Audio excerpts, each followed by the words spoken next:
yeah. He walks up, he goes, John, that student that I introduced you to, this is him. You ready? Yeah. All right. Well, welcome into the Big 12 Breakdown on 6 Plus and your 6 new streaming platforms. I'm Kurtis Quillin alongside the voice of the Bears, John Morris. John, we've reached the peak of college football season. Ooh. Everything is all conference play now, at least in the that's Big 12. right. That's right. It is. First time this Saturday, all season, 5 games, all 10 conference schools playing each other. All 10 schools playing each other, and it is still 10, right? It is still 10 for now. Okay, I need to double check. It'll be 14 probably next year. Who knows when it'll drop to 12? Right. Or if it'll go up to from there. 16. Stay tuned. I love it when we get to this point in the season because I think it's a lot of fun when you have this much familiarity between these schools who play each other every single year. Yeah, I do too. And there's some, a handful of non-conference matchups that you really like, that are really good, that you're, as appointment watching or listening. But then when you get to this, when it's conference games the rest of the year, every game is good. I mean, every game has meaning, especially this year. I've got a trivia question for you. Oh, I love it. I don't know how hard of a trivia question this would be, though. I prefer asking the trivia instead of answering, but go ahead. There are 2 schools who this weekend will play their first Big 12 game, while the other 8 are playing their second Big 12 conference game. Ooh. Who are the 2 schools who will make their Big 12 debut or their Big 12 conference schedule opener game this weekend? One of them's TCU. One of them is TCU. The other one is Oklahoma State. Who comes here to Waco this weekend. Ding, ding, ding, ding. What do I win? I'll give you a pat on the back later. Good enough. It's an interesting, because when you look at the Big 12 slate lately, there's been a whole lot of shifting in the schedule. You've had Week 2 conference games. Last year, Baylor and Kansas opened the Big 12 slate in Week 3 of the season. And then this year, you have a Week 2 game. You have TCU on that Week 3 bye that's kind of become a staple of the Gary Patterson era that's hanging over with him now at Texas as an assistant. And then you look at some of the other scheduling. I've never seen Oklahoma State with a bye week this early in the season. Yeah. They're coming to Waco off of a bye. Sometimes it's unavoidable. Sometimes it's not what a coach would want. I don't know if a coach would want a bye this early, but, you're going to get it when you get it, right? And so Oklahoma State, extra week to get ready, extra week to heal up. Yeah, and healing up is a big issue, and Baylor could probably use that bye week, which fortunately for the Bears comes next week. Right, absolutely. That'll be good. Hopefully get some guys back this week. Maybe Cole Maxwell back. Christian Morgan was back last week, so that's good.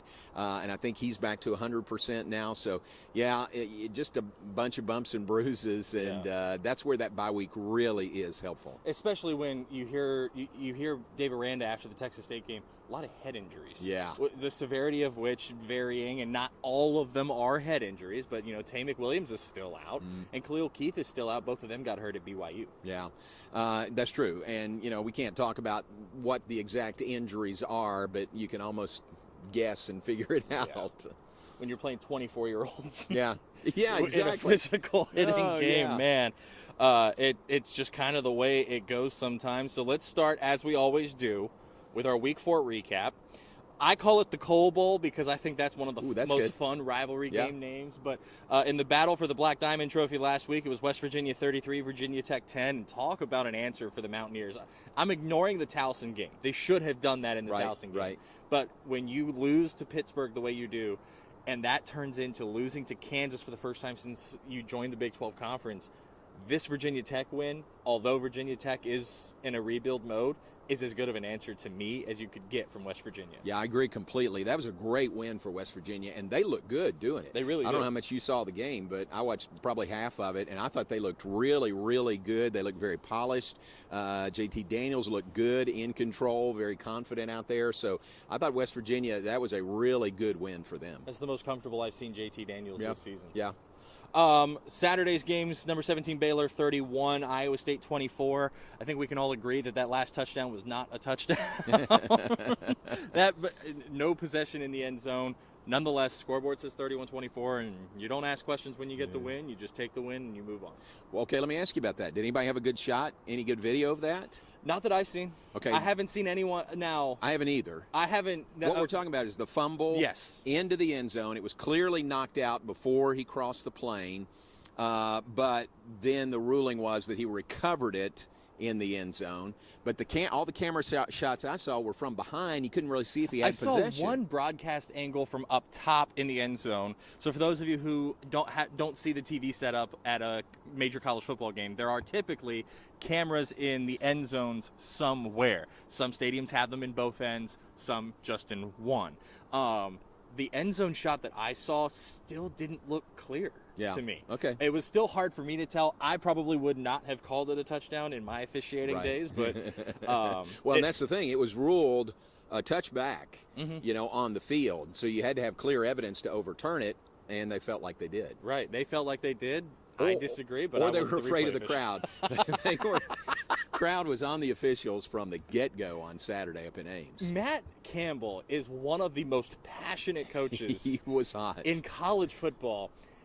He got heated here in Waco a year ago, but I don't think I've ever seen him have I don't want to call it a meltdown, but I don't really know what else to call what happened in Ames. Yeah, I agree. I'm not sure I've ever seen a coach that upset over not just one call, a couple of calls.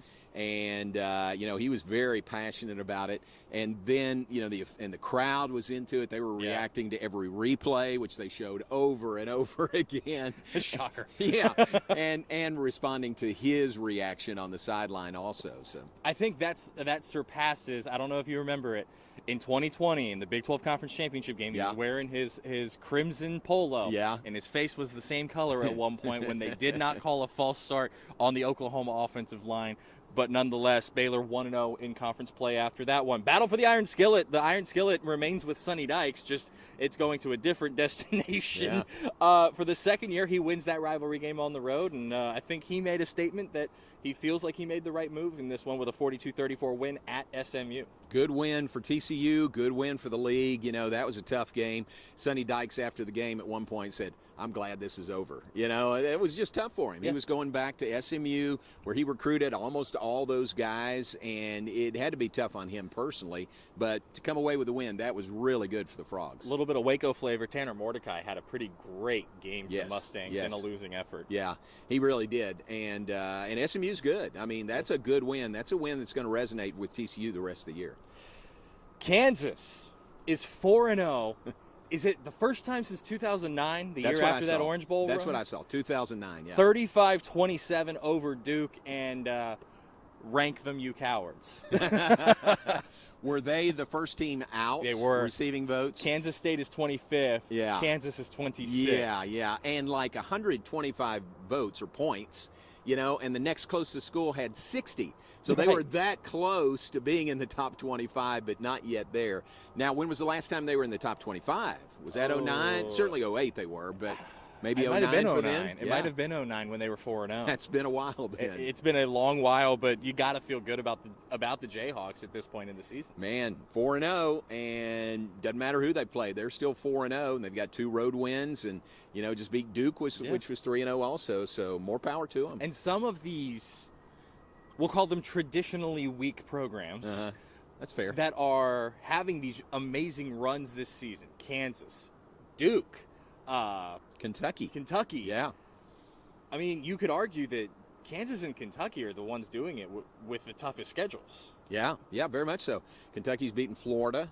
They beat Northern Illinois last week, but they beat Florida in the swamp, so doing well. And then you look at Kansas, and they went to Houston and beat a Houston team that was picked to win the American this year, although we could have a dialogue about whether maybe that might be putting the cart before the horse in the AAC, and you go and you beat Duke and you beat West Virginia and Morgantown. And I like what Kansas is putting on the football field, and I think that October 22nd matchup here is going to be a lot of fun. Yeah, that's homecoming here, so it's going to be tough. And we'll talk more about Kansas this upcoming week, but give them credit, man. They are 4-0. Lance Leipold doing a great job. He's doing a phenomenal job. How about the Red Raiders? Texas Tech 37, number 22, Texas 34, the final in overtime. Is Joey McGuire going to have a statue built in Lubbock 4 games into his tenure at Tech? Before the season's over, right? Man, what a great start for them. You think about a head coaching change, and I think I've said this before, but I always think there's a transition year in there. You know, you got to get used to, you got to know where the light switches are, and you got to get your players in there. Right. It's a new head coach, but most often a new staff completely.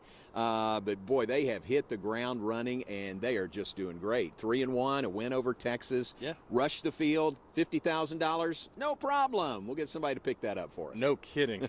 Now, I will say, Tech very much embraces the mindset of balance for balance's sake is dumb in college football. Right. So Roderick Thompson's a great running back, and he can get you 100 yards. But that's not going to stop Joey McGuire from throwing it for 450 with Donovan Smith. Yeah, who is doing a great job. You know, it's hard to remember that Tyler Shuck was the starter coming out of fall camp. But Donovan Smith has stepped in. Man, he looks good. He looks poised back there. Has a great arm and pretty good bevy of receivers to throw to. Probably the results of the weekend here. Kansas State 41, number 6 Oklahoma 34, the final in Norman. Yeah. And if you look at the box score, the difference in this game was the first quarter. Kansas State was up 14-0 in the first, won the first quarter 14-7, and tied Oklahoma in each of the final 3 quarters. 10-10, 3-3 in another one. And whatever that math equates to, and then the final one of those. I was told there would be no math. Exactly. The famous Chevy Chase line that I strive to abide by in this career. Kansas State, that's a pretty good response from, like you called it, a head-scratching loss to Tulane the week before. How about 17-10 the week before. So riddle me this: does Kansas State have the worst loss of any school in the league this year and the best win of any school in the league this year in back-to-back weeks? No, I'm gonna say yes. What's a worse loss by any school? Because that West Virginia loss to Kansas has aged remarkably well.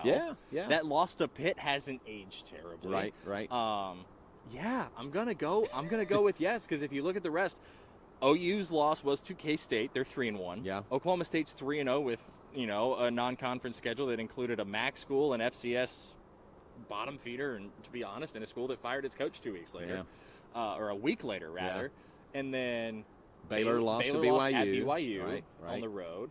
Texas's loss was to Alabama, which isn't bad. Well, let's think. No. Not a bad loss. Tech lost on the road against a top 10 NC State team that's going to be featured on College Game Day this week. I'm gonna have to say yes. Isn't that wild, though? From one week to the next. You go from the worst loss in the conference to arguably the best win.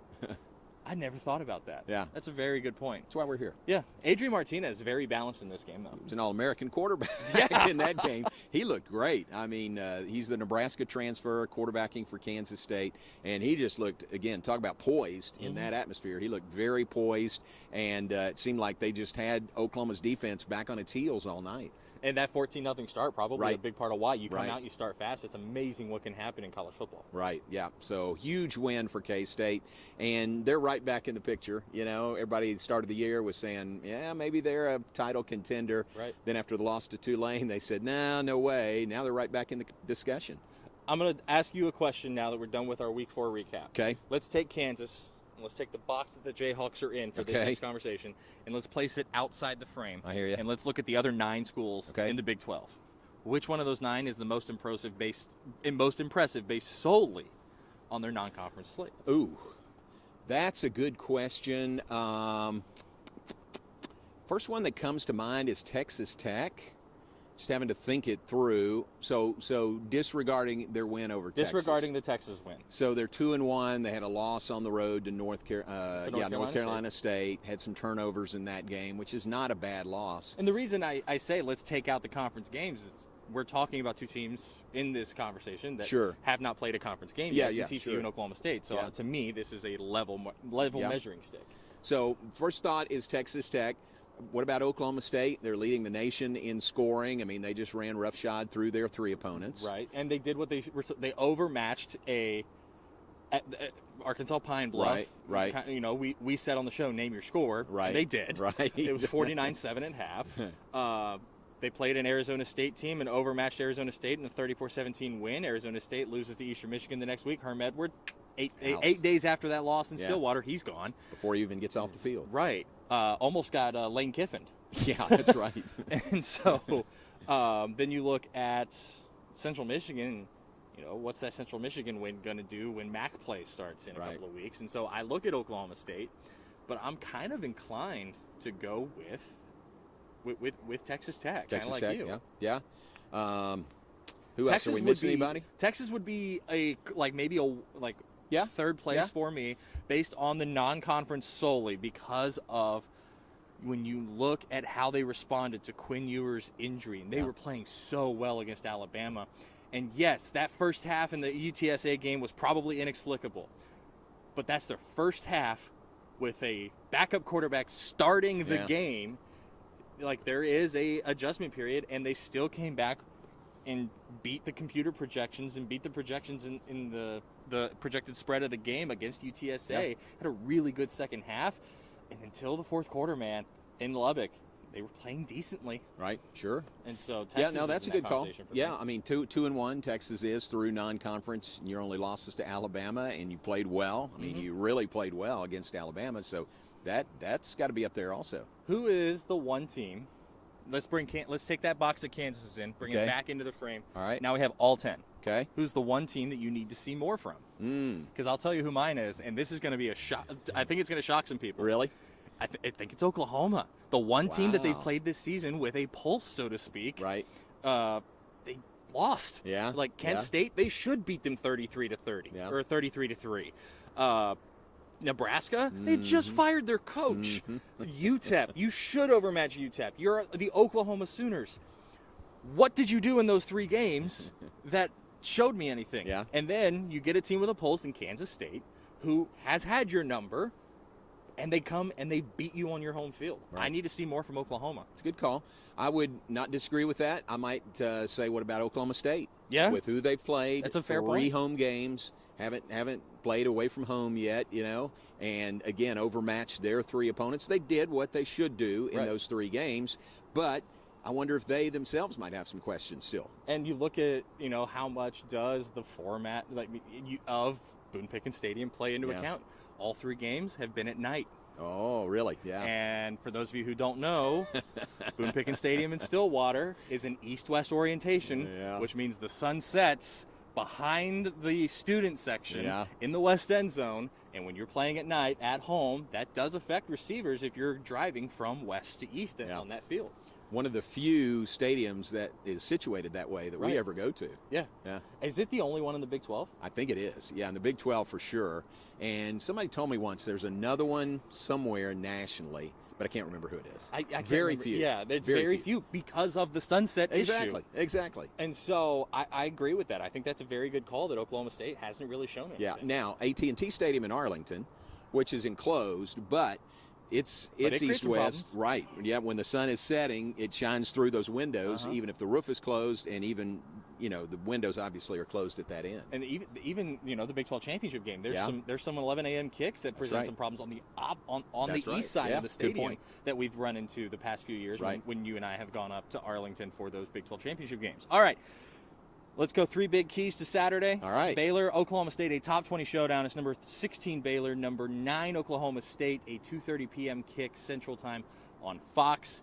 And if I'll save the rant for another day on all the national pregame shows going to the Big Ten and to the ACC and the SEC when you have really good storylines in the Big 12. 3 big keys. Mine first is pressuring Spencer Sanders in 2 games last year. And I know that this one's sitting on a tee. Someone just had to swing at it, and I'm giving myself the first look at it. But Spencer Sanders throws 7 interceptions against Baylor last year in 2 games, so an average of 3.5 interceptions a game against Baylor last year. You've got to get the pressure on him. He has finally improved as a quarterback, because one of the things, and it wasn't just me who felt this way. Every single national analyst and article about the Oklahoma State offense has been about until this season, Spencer Sanders hasn't really improved as a quarterback. And finally he did this year. Does that show against the defense that he is kind of a house of horrors for him? Yeah, that's a really good point. So he had 7 interceptions against Baylor, 5 against everybody else in 12 games. Right? So Baylor obviously is doing something right. Mike Gundy was asked about that at his press conference this week, and I think he said on 4 of those he was hit on the play that ended up being an interception. I asked Coach Aranda about it, and he says Spencer Sanders is bigger and seems to be faster this year. Okay. So great respect for him. Remember, he was the first team All-Big 12 quarterback last year. Right. And that's saying a lot in this league. So he is good. He has Baylor's just kind of had his number. Yeah. And you wonder if that's not a great source of motivation for him coming in this week. Prove a point, go on the road, and the team that you struggled against last year, play better. That's right. That's a motivator for any good quarterback. Yeah. What's your first one? First one for me would be the tempo of the game. Who controls the tempo? Because Oklahoma State wants to go fast. They have, I think, the second fastest tempo of any team in the nation. And they're high scoring. They want to play fast. And Baylor would just as soon slow it down, huddle every once in a while. What? Huddle? What are you doing back there? It's 2022. Yeah, exactly.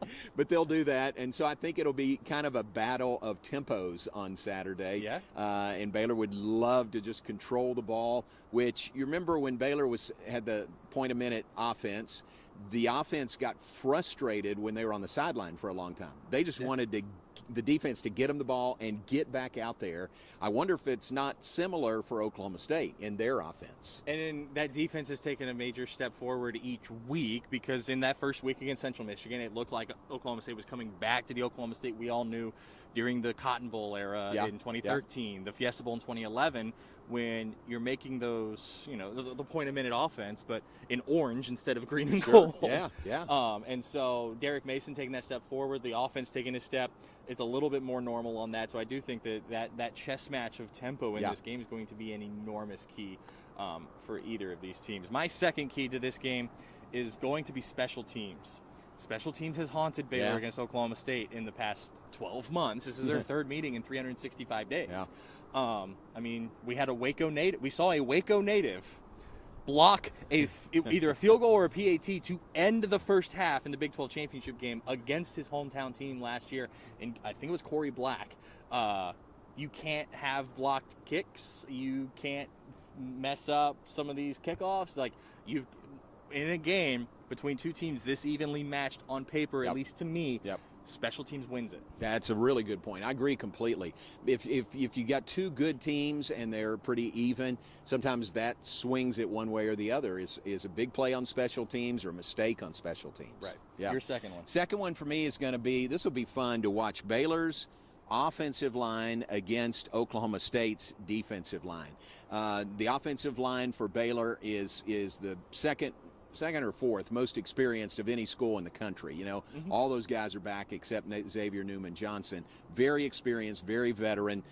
They don't even compare veteran-wise and age-wise to the Oklahoma State guys, whose average age is 24 years of age. They're like defensive BYU. linemen. Yeah, very much so. They've got a guy who went on a mission in that defensive line. But think about that. 24 years of age is their average age in the defensive front. Very veteran, very experienced. I think that's going to be a great matchup on Saturday. I do too. And that defensive line Baylor has is so veteran and so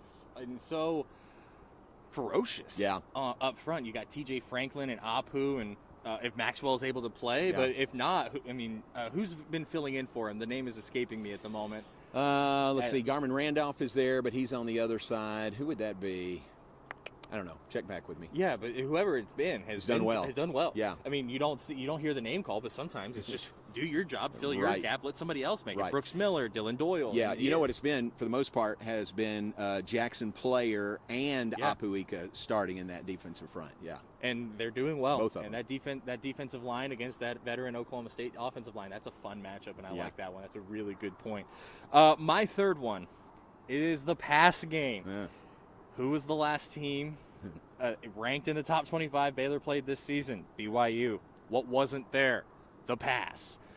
Yes, you beat Iowa State on the road, and you did something not many people do in Ames, especially in the Big 12 Conference. That Jack Trice Stadium, I mean, is just like Hilton Coliseum. If you didn't go to a Big 12 school and you're just a Baylor fan watching this, Hilton Magic and Trice Magic are a very real thing. Very. Just ask Oklahoma State. Yeah. But the pass game has to be there. You did it against Iowa State. Now do it against a top 10 team in Oklahoma State. I'm not saying you've got to pass for 350 yards and go full Donovan Smith on these guys, but you do need to be able to move the ball through the air, not just on the ground. That's good. Third one for me would be continue the trajectory for Baylor. I think every game they have gone here to here to here to here. You know, every game. And I think Iowa State was their best game, Baylor's best game overall, needed to be, you know, to beat them. Blake Shapen, it was his best game overall, I think, of his career, even counting the Oklahoma State game last year when he started 17 for 17 and then was playing with a bad shoulder the second half.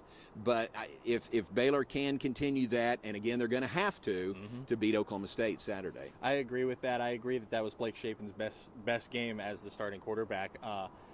Box scores don't tell the whole story. Ever in sports. So and he's shown, they put on tape now that he can run. And so, you know, you've got to account for that, his ability to run, and I think that's a huge threat, just his ability that's always back there. You can't load the box because he'll throw it over you. You can't play back because he'll run it under you. I agree with that wholeheartedly. Let's go through the Week 5 slate this weekend. All 5 games are on Saturday, and only one is not nationally televised, and it's a weird one to me. True. I don't understand why that one wound up on ESPN+. But 11 a.m. God's time in Fort Worth, Texas. It's TCU's conference opener, the 3-0 Frogs hosting number 18, 3-1 Oklahoma. This one 11 a.m. on ABC. This would be a really good spot for Oklahoma to get a win over somebody with a pulse. And Oklahoma may be, pretty fired up this week, coming off the loss at home to Kansas State. TCU coming off a win. They've got to feel pretty good about themselves. Am I right? TCU and who are the only undefeated? It's Kansas, the only undefeated teams in our league. Just those two right now. So TCU's got to feel good about what's going on there with Sonny Dykes. The only undefeated, it's just like everyone drew it up at the beginning of the season, right? Right. For TCU, how big would a win here be? Be huge, to beat Oklahoma. It'd give Oklahoma 2 losses in conference play and 2 straight losses. It would be huge. It is in Fort Worth, and I know they're gearing up there. I think I've already heard it's already a sellout, which it should be. Right, it should be there. So that'd be good. It would be huge for TCU. This is a game that's traditionally at night, so I think the change in scenery might actually benefit Oklahoma in this one because you don't have to sit in the hotel as long. That's actually a very big thing in this game. I'm taking Oklahoma, but I do think it's close. I would. I have a hard time picking this one. I would pick Oklahoma. Very close. This is the one that confuses me how it wound up where it did broadcast-wise. 11 a.m. Central Time Saturday on ESPN+. Nothing against our friends at ESPN+. Nothing against ESPN+, but I think this game deserves more eyeballs, not tucked behind a paywall. On cable, at the sports bar, stuff like that. Right.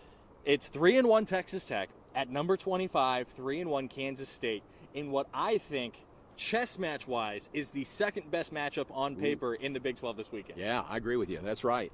And isn't it interesting, maybe you think, well, they picked it 2 weeks ago before Tech beat Texas, before K-State beat Oklahoma. No, this was a 6-day pick window for the TVs. They left those open. Yes, and they didn't make the choice until after all the games on Saturday, and it still ended up on ESPN+. Which tells you it is a good slate nationally this weekend. I'll be the first to admit that, and someone's going to get kicked off of the national airways. But this is a fascinating matchup to me.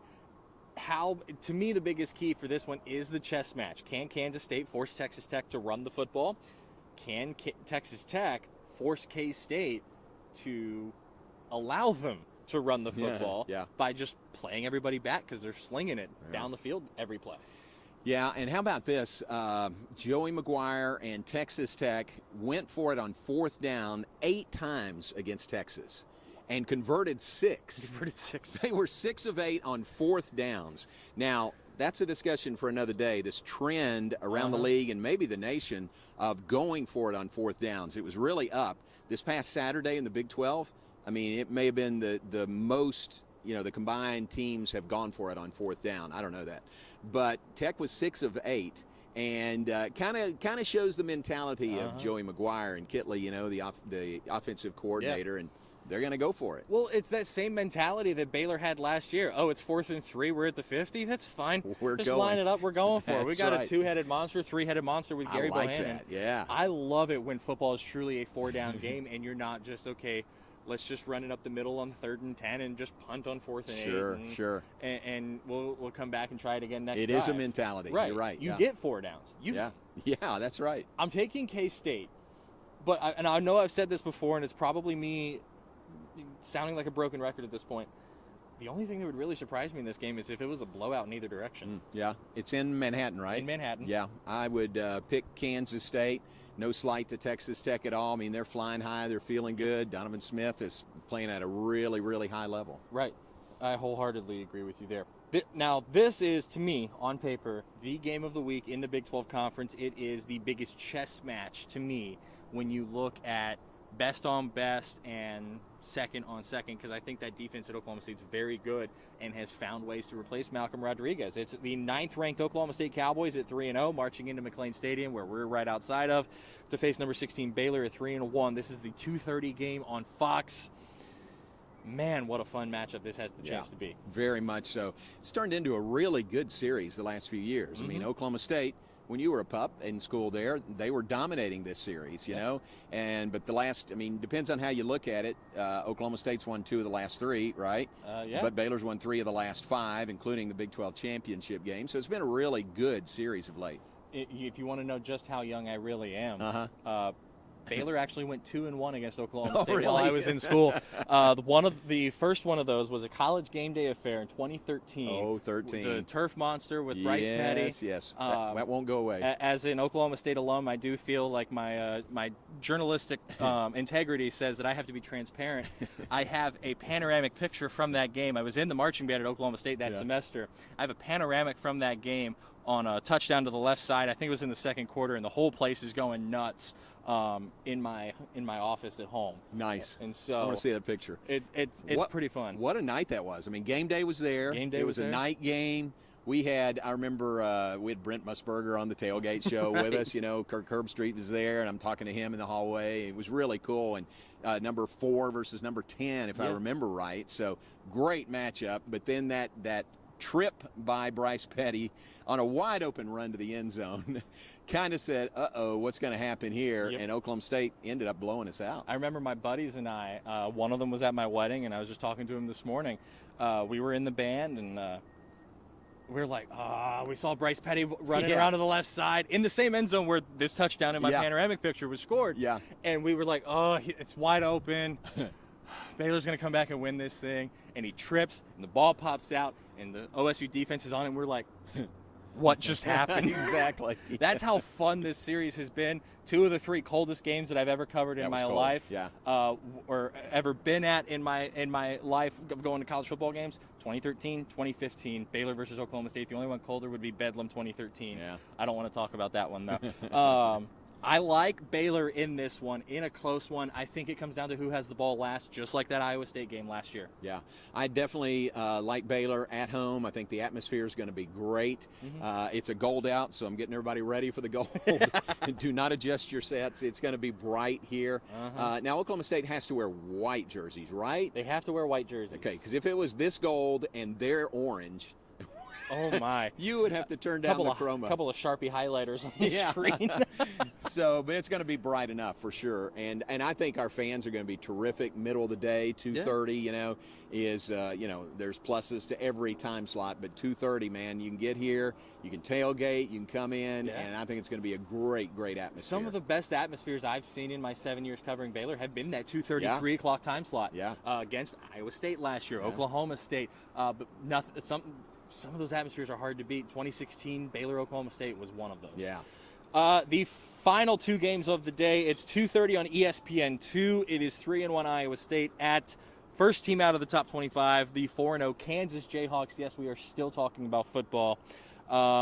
I like Kansas in a close one. Ooh. I might be in the minority on that one though. That's a tough call. Iowa State's a good team, Yeah. And they're trying to avoid back-to-back conference losses to open conference play. That is in it's in Lawrence. It's in Lawrence, yeah. Which they had a sellout there last week. They may do it again this week. But that's a tough call. I don't know who I'd pick in that one. I would pick Iowa State. You're going with Iowa State? Yeah, no offense to Kansas at all. I think this one comes down to who has the ball last. But if Iowa State can find a way to contain Jalen Daniels, there it is. That's the biggest key to this game for them. Yeah. Because Jalen Daniels has been the leading rusher and the leading passer for the Jayhawks each of the past 2 weeks. And so now it's just a matter of getting it done against another team with a pulse with a really good Iowa State coming into town. Really good. And again, emblematic of the great matchups we have once we get to conference play. For those of you wondering, it's Mac Rhodes running. Jogging. You want to get him over here for a word? The final game of the day, the only night game in the Big 12 this week. On Saturday, it's a 6:30 p.m. Central Time kick between West Virginia and Texas, who on paper, identical resumes, 2-2, 2 wins in the non-con, a loss in the Big 12 opener. This game is on Fox Sports 1, and boy, what a redemption story this could be for Texas. Whew, absolutely. And I think they'll find a way to win at home, no matter who the quarterback is. Neil Brown at West Virginia has said that it doesn't matter which quarterback it is. They're both really good, and they'll be prepared for both of them.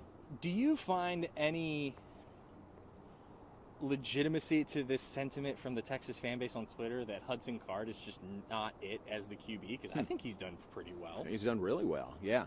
But consider the source. Right. Who would they approve of, right? They could find something wrong with Quinn Ewers if Texas fans looked hard enough. Yeah. And they're coming off a loss too. So, but I think those are two really good quarterbacks, and either one would give West Virginia trouble.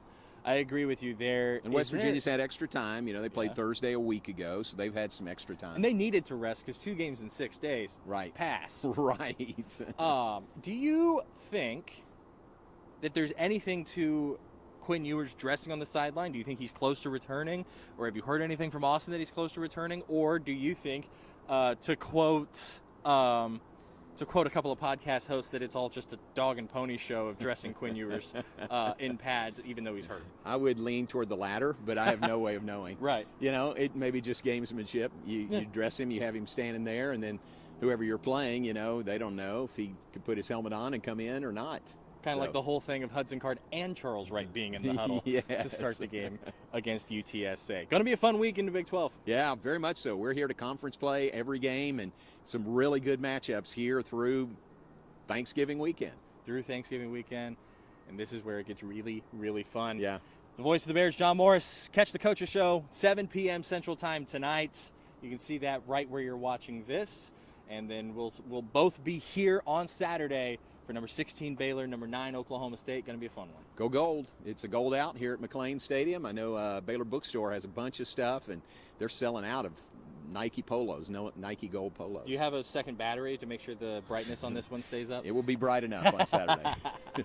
John Morris, Kurtis Quillin, that's this week's Big 12 Breakdown. We'll see you next week.